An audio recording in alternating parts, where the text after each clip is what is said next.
Sir पैसा उसके पास चला जाएगा जो प्लानिंग कर रहा है, क्योंकि दुनिया में धन तो लिमिटेड है। ऑफिस वाले नहीं तो ताना मारेंगे, अरे तुम कहीं घूमने जाते ही नहीं हो, गरीब हो क्या?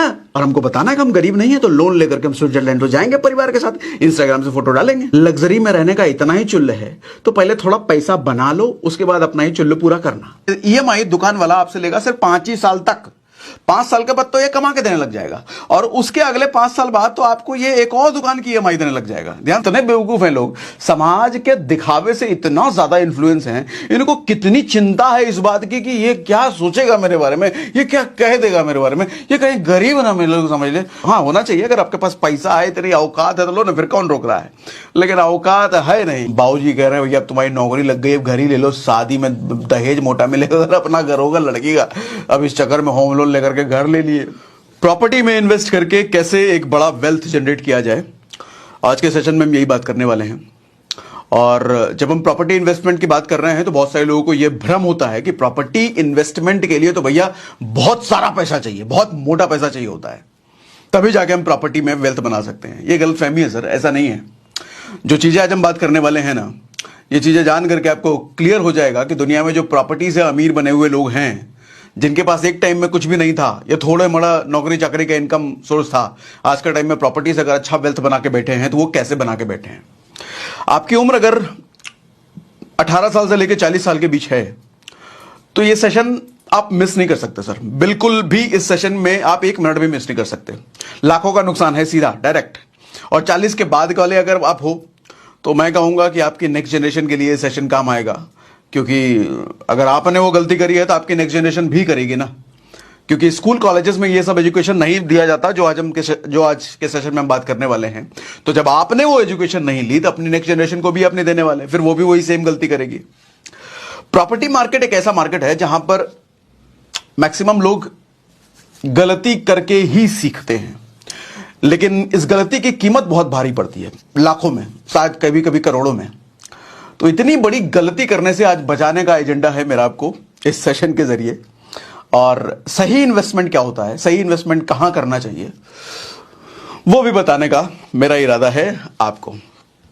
ठीक है, जनरली लोग जवानी में गलती कर लेते हैं। 20 से 30 साल की उम्र ऐसी होती है जो ज्यादातर लोग गलती करते हैं प्रॉपर्टी में, और जब तक उनको एहसास होता है कि उन्होंने गलती कर दी तब तक बहुत पैसा उनका जा चुका होता है, और हाथ में कुछ होता नहीं, अरे यार गलती कर दी, यहां तो पैसा लगाना ही नहीं था, ये जगह तो खरीदनी नहीं थी, ये फ्लैट तो खरीदना ही नहीं था। पछता के फायदा क्या गया, नुकसान तो हो गया ना, गलत तो कर लिया ना। काश हमने उस टाइम पे इस प्रॉपर्टी में इन्वेस्ट कर लिया होता, काश हमने वहां जमीन ले ली होती। अज्ञानता की वजह से ही ऐसे फिर काश निकल के आते हैं, है ना। देखो, पहले तो ये समझो कि प्रॉपर्टी जो होती है ना, 3 टाइप की होती है। एक होती है रियल प्रॉपर्टी, दूसरी होती है रेजिडेंशियल प्रॉपर्टी, तीसरी होती है कमर्शियल प्रॉपर्टी। हम समझेंगे कि कहां हमारे को इन्वेस्ट करना चाहिए, कहां सबसे ज्यादा एप्रिसिएशन, कहां सबसे ज्यादा रिटर्न निकाला जा सकता है।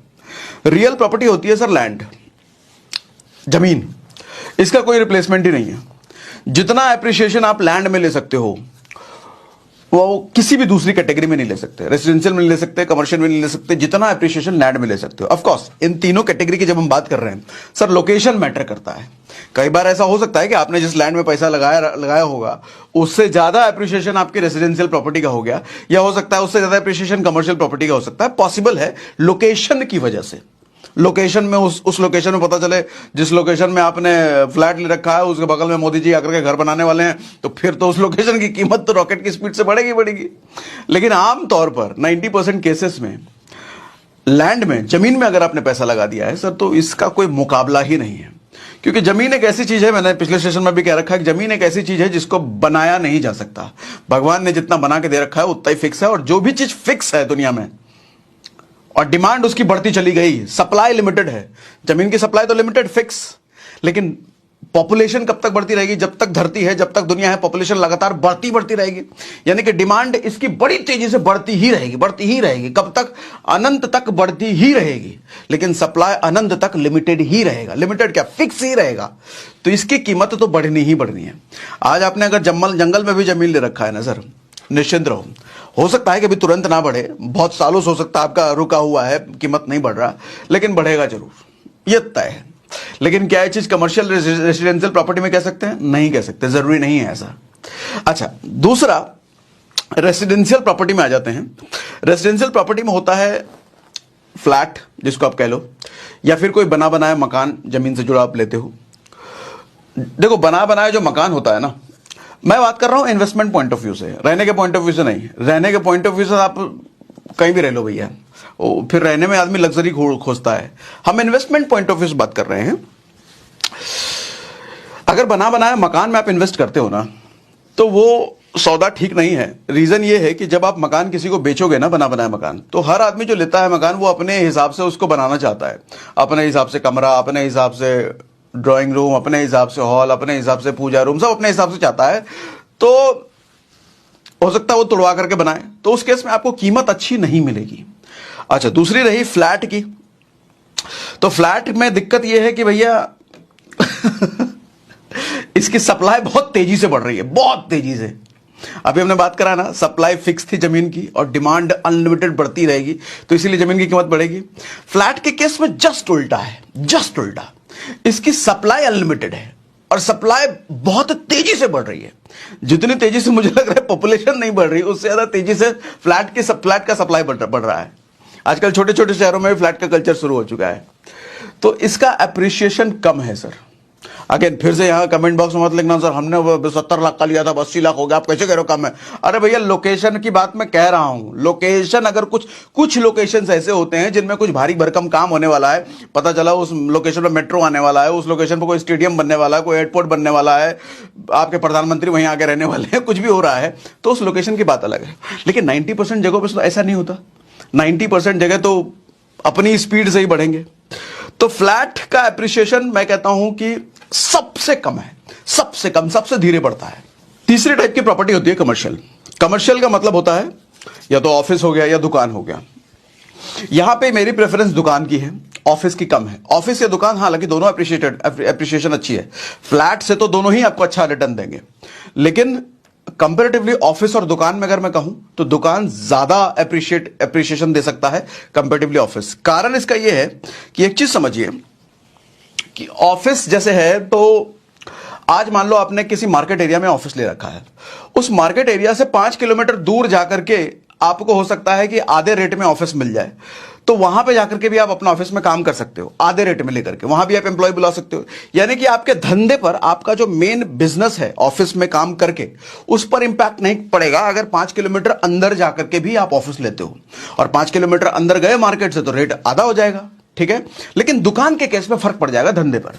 मार्केट में अगर किसी हलवाई की दुकान है, तो अगर वो 1 लाख रुपए महीने की सेल कर पा रहा है, एग्जांपल ले लिया, ज्यादा भी कर सकते हो कम भी कर सकते हो, 1 लाख रुपए महीने की अगर सेल कर पा रहा है, मार्केट में किसी हलवाई की दुकान है, सर 5 किलोमीटर अगर वो अंदर चला गया तो हो सकता है उसकी सेल आधी हो जाए, 50,000 की सेल हो जाए, क्योंकि अंदर पॉपुलेशन कम है, ठीक है।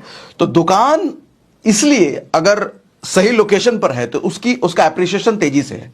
डिमांड आदमी की दुकान अगर सही जगह पर है, क्योंकि दुकान में आप लोकेशन पे कॉम्प्रोमाइज नहीं कर सकते ना। दुकान अगर मार्केट में चाहिए तो भैया मार्केट में चाहिए, 2 किलोमीटर पीछे नहीं सरक सकते। सरक गए 2 किलोमीटर तो धंधा आधा हो जाएगा। लेकिन ऑफिस के केस में 2 किलोमीटर पीछे सरक गए तो कोई दिक्कत नहीं, धंधा नहीं आधा होने वाला। तो इसलिए ऑफिस इधर उधर थोड़ा पीछे भी हो तो चलेगा, इसलिए ऑफिस की एप्रिसिएशन कंपैरेटिवली दुकान के कम है। अच्छा, फ्लैट में तो आदमी कहता है कि फिर 20 किलोमीटर दूर भी लेंगे तो क्या दिक्कत है, फैमिली को ही तो रखना है ना। तो इसीलिए सारा खेल डिमांड का है सर, सारा खेल डिमांड और उस लोकेशन का है। अगर उस लोकेशन से कॉम्प्रोमाइज नहीं किया जा सकता तो उस लोकेशन पे जो चीज है उसकी वैल्यू बढ़ेगी। दुकान, उस लोकेशन से कॉम्प्रोमाइज आप ऑफिस के केस में कर सकते हो, यानी कि उसका अप्रिसिएशन उससे कम है। अच्छा, फ्लैट के केस में उस लोकेशन से कॉम्प्रोमाइज तो करता ही आदमी 50-50 किलोमीटर 100 किलोमीटर दूर रहने चला जाता है, क्योंकि सस्ते में मिलेगा फ्लैट, तो उसका अप्रिसिएशन और कम होगा। अच्छा, अब दूसरी चीज, एक चीज समझो, हवा में इन्वेस्टमेंट। हवा में इन्वेस्टमेंट मैं प्रेफर नहीं करता। क्या होता है हवा में इन्वेस्टमेंट? 20 फ्लोर पे ऑफिस ले लिया, 25 फ्लोर पे ऑफिस ले लिया, 20 फ्लोर पे खैर दुकान तो आप हवा में लोगे, 20-25 फ्लोर 15 फ्लोर पे तो उसकी कोई वैल्यू नहीं है। दुकान तो हमेशा जमीन पे ही होना चाहिए। क्यों मैं कह रहा हूं हवा में इन्वेस्टमेंट? फ्लैट भी जैसे हवा में ही होता है आज के टाइम पे, तो 15 floor 20 floor 25 floor 30 floor, Mumbai जैसे जगह में जाओ तो 100 फ्लोर। लग्जरी एंजॉय करना है, खुद के लिए रहने के लिए लेना है, तब तो 100 फ्लोर पे लो, कोई दिक्कत नहीं है। लेकिन एप्रिसिएशन इन्वेस्टमेंट को पॉइंट ऑफ व्यू देख रहे हो तो 100 फ्लोर पे छोड़ो सर, जमीन पे आ जाओ। जमीन पे जो चीज है उस पे लगाओ, दुकान में या फिर ऑफिस भी जमीन पे है तो वो बेटर है। 100 फ्लोर पे इन्वेस्टमेंट का मतलब नहीं है। फिर से मैं बोल रहा हूं, लोकेशन मैटर्स। मुंबई जैसी जगह में अगर कोई एकदम समंदर वाला एरिया है, एकदम 100वें फ्लोर पे चढ़ते ही समंदर दिख रहा है तो उसका एप्रिसिएशन तेजी से होगा। लेकिन कितने जगहों पे समंदर है भैया? 90% केसेस में नहीं है। तो हम उनकी बात कर रहे हैं ना। अब मुद्दे पर आते हैं कि वेल्थ कैसे बनाना है। कंसर्न यही है ना, वेल्थ बनाना है हमको प्रॉपर्टी से। तो पहली चीज हमने ये समझ ली कि हमारे को कौन सी कैटेगरी में प्रॉपर्टी में जाना है। लैंड में चले जाओ तो अच्छा है, सबसे अच्छा है, लेकिन वेल्थ बनाने में समय लगेगा। उससे मैं चूज करूंगा दुकान, ऑफिस में नहीं, दुकान। दुकान में वेल्थ जल्दी बनाया जा सकता है और मोटा पैसा आपको नहीं चाहिए। आप लोन की मदद से, ईएमआई की मदद से वेल्थ बना सकते हो। लोन तो मिल ही जाएगा। हर किसी के पास 50 लाख, करोड़, 2 करोड़ नहीं होता। तो और जमीन पर आपको लोन भी नहीं मिलता। जमीन खरीद लिया तो उस पर बनाने के लिए आपको लोन मिल जाता है, जमीन खरीदने के लिए नहीं मिलता। तो जमीन खरीदने के लिए आपके पास पैसा होना चाहिए। तो लेकिन दुकान एक ऐसी चीज है जिस पर आपको लोन मिल जाता है। अब मैं उन लोगों से बात करना चाहूंगा जो 20 साल, 22 साल, 25 साल, 26 साल की उम्र में होम लोन के प्रेशर में दब जाते हैं। अपने पड़ोसी को देख लिया, इधर उधर को देख लिया, बाबूजी कह रहे हैं भैया अब तुम्हारी नौकरी लग गई, अब घर ही ले लो, शादी में दहेज मोटा मिलेगा, अगर अपना घर होगा लड़की का। अब इस चक्कर में होम लोन लेकर के घर ले लिए। अरे बाबूजी कह रहे हैं हम क्या बताएंगे लड़की वाले को, लड़का अपना घर नहीं है, दिल्ली में रह रहा, अपना घर होगा तो समझ रहे हो तुम्हारा वैल्यू बढ़ जाएगा। तो इस चक्कर में होम लोन में फंसे। तो कई फैक्टर होते हैं। आदमी आज फैशन बन चुका है अपना घर होना। शहरों में है तो भैया अपना घर होना चाहिए। मुझे आज तक समझ नहीं आया कि क्यों होना चाहिए। हाँ, होना चाहिए। अगर आपके पास पैसा है, तेरी औकात है तो लो ना, फिर कौन रोक रहा है।